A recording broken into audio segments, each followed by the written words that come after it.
wangeela kaadeen jiru. Hiikimti jira. Angaruu amma waan ati itti amantee jirtu irra jira moo hin jiru kan jedhu san siif dubbe. Nyaanyaan murtoo laata. Murteessu yoo barbaade. Angasi buusa maali jennaan adaba haasawaan beektu dhageeffadhu quraana keessa ol ooftee gad ooftee ganaa du'aa ka'u miti quraanni wamaa qataluuhu wamaa salabuuhu walaakin shubbiha lahum jedha. Altasaqqalam altagarrafam algaddalutum alsaqqalutum hin ajjeefnallee hin fannifnallee laakiin garuu itti fakkeessineera rabbiin subhaanahu wa ta'aala quraana keessatti. Kanaafi maaliif baqattu mee quraana qoy maaliif baqattu beetu haasaan beetu dhageeffadhu sittiin hima. Maaliif baqatta? Hirriba dursa moo abjuudha? Obboleessa kiyya hirriba dursa moo abjuudha? Maaliif baqatta itti amantee jirtanii? Hirriba dursa moo abjuudha gurbaa? Aider. Mee dhagahi maaliif baqatta? Maaliif baqatanii mee? Hirriba dursa moo abjuudha moo iboy? Angaafi kana Aider takka. Maaliif baqata namichi kun? Moo iboy? Deebii barbaadamanii maaliif baqata? Mucaa gaafii dhageeffadhu hirriba dursa moo abjuudha? Amma waa irraa abjuutuun ta'e ragaa hirriba dursa moo abjuudha gurbaa? Ragaa keensi fidaan jedhe amma nan biraan naasoo yoo ta'u baate na buusuu dandeessa yoo hin dandeenye hirriba dursa moo abjuudhaan si jedhee bargaafii keenya deebis. Amma ajandaan jijjiirin kaa. Na dhageeffadhu quraana keessa du'aa ofii isaatii kan jedhu quraana keessa. Afidhi quraana kee hojjetu. Afidhi shi gurba. Kanuma lafa keessuun qabdu ani immoo achuma keessaan sitti maxxamantee jirtu. Quraana hadiisa barbaadde quraana barbaadde tasfiira barbaadde fidii kottu. Fidhi shi afidhi bisa fidii kottu. Akkas. Wala. Na dhaga'i.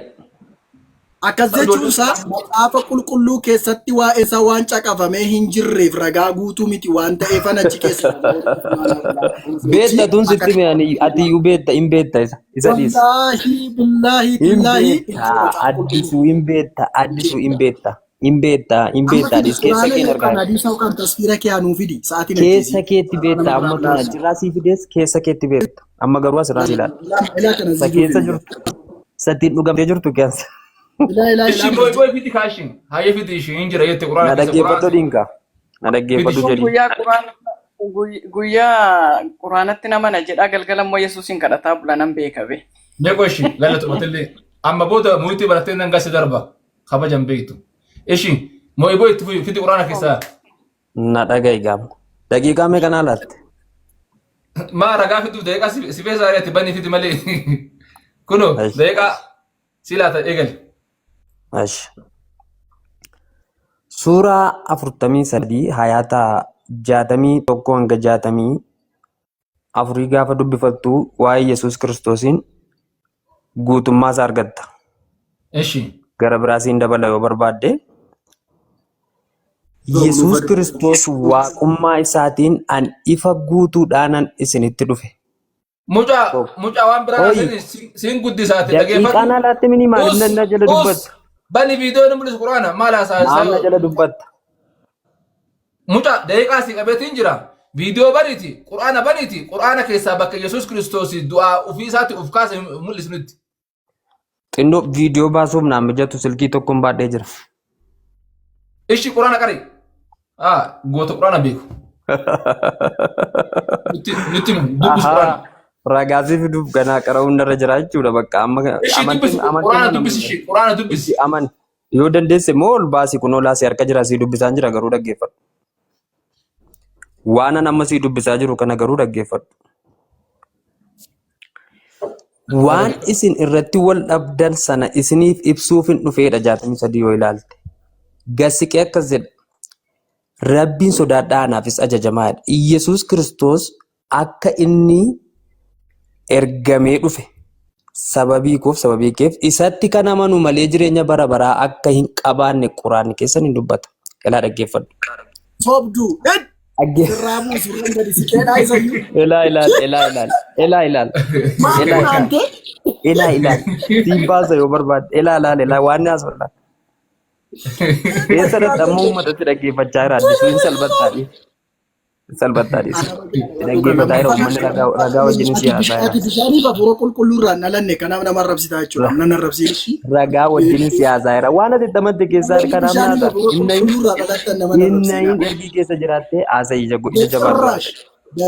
Haasa ija jabaadhu. Haasa ija jabaadhu. Of beektaa haasa.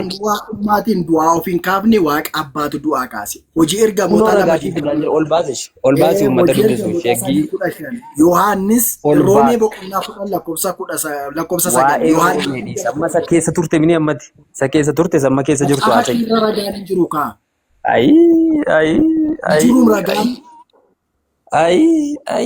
Isa keessa jirtu irraa sitti maa jira dubbadhu namicha nana. Namichi ganaa boonsaa addanatti hin boo'in. Ilaa waan inni baqatu jiran alaa dhaggeeffadhaa. Quraana baqata. Waan beekuuf baqata. Hin baqatin yoo deebiin qabdu ta'e hin qabu jedhii sin dabarsaan. Addoo. Hin baqatin. Gin hin baqatin. Hin baqatinii nan arrabsinis yoo hin ta'u ta'ellee si darbuu koo wayya. Oye, taha barsiisa. Mee assalaamu alaykum wayyaa hin baqatin. Waalaikum wassalam warahmatullahi wabarakatuh. Akkam sobuma ol baasii achirratti kun oolaa si arga jira taanaan. Ayata inni ragaa fidate kana ayata kamiidhamee baasiraani ayata san habaasu. Akkas ilaa namni guddaan akkasitti ol baasee dubbata laa ol baasee laa kutaa nama sitti mira. Hin beekan sasaddisu. Kutaa sana sin beeka bara. Eessa jette mee eessa jette? Viidiyoo baastaa uummanna ilaalu xinnoo naan mijatu viidiyoo baasuuf silkii tokko. Eessa jette mee eessa jette? Suuraa 43 ayata 63 baase 61 irraa kaastee amma 64 illee hin argattaa 63 duwwaa dubbisnee irratti dubbanna. Eeshi. Akkasi namni guddaan ilaa addee koo akkasittiin nama taragaagee haasaa malee addee akkasittiin dubbatin ishee. Ani koo ragaa fidennaan ragaa sii fidee hin ta'u taanaan immoo kan biraa ilaalla ammas achuma keessa. Eeshi qoy. Adde koo baay'ee si jaalladha maaliif namatti qayyaramte nama arrabsitate karaa mana gaa dubbanna. Waan biraa si buleessa kiyya. Jaalala dubbanne maal Yesuus jaalala. Gurbaa waa miidhaasaa. Qoy. Lakkoofsa meeqa? Lakkoofsa 63 mee ol baasi yoo viidiyoon si mijatate. Suuraa isaan eenyu akka ta'e dubbata. Salaamu alaikum. Suuraa kana dubbanna. Suuraa Zukruu fi bismillah 43 suuraa Zukruu fi suuraa mee ol baasi mee yoo si danda'ame. Lakkoofsa 60 fi meeqa jette? 63. Yawwa. Ambiraallee si laadhaa yoo barbaadde waama wal fakkaatu. Abshir. Lakkoofsi 63 akkana jedha.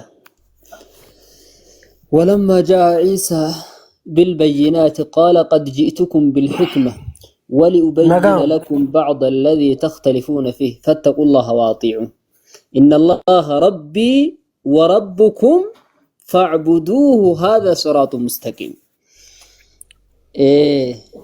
Afaan Oromoo dubbisuu dandeessaa? Teeyaa. Eewwa. Akkana jedha. Ciisaan dhugaadhaan haqaan isinitti dhufeetiin jiraa jedha. Eebbifame. Eewwa.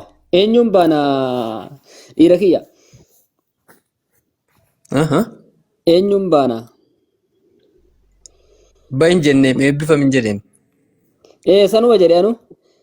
Haqaa dhugaadhaan isinitti dhufe jedha. Isaan eenyutu isinitti dhufe jedha? Isaan. Isaan haqaan dhufe jedha.